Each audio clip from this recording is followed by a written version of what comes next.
You ask Tiger to solve. This deals with linear equations with one unknown. The final result is x equals -4/3. Let's solve it step by step.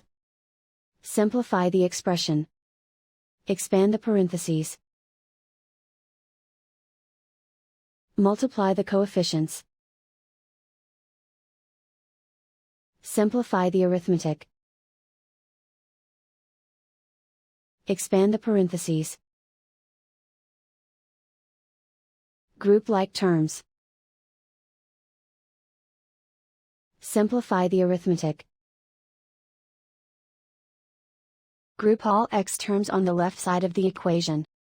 Add x to both sides. Group like terms. Simplify the arithmetic.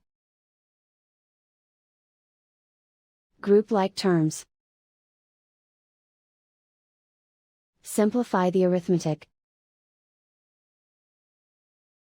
Group all constants on the right side of the equation. Subtract 56 from both sides. Simplify the arithmetic.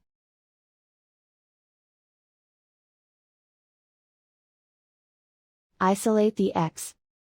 Divide both sides by 36. Simplify the fraction. Find the greatest common factor of the numerator and denominator. Factor out and cancel the greatest common factor. And so the final result is x equals -4/3.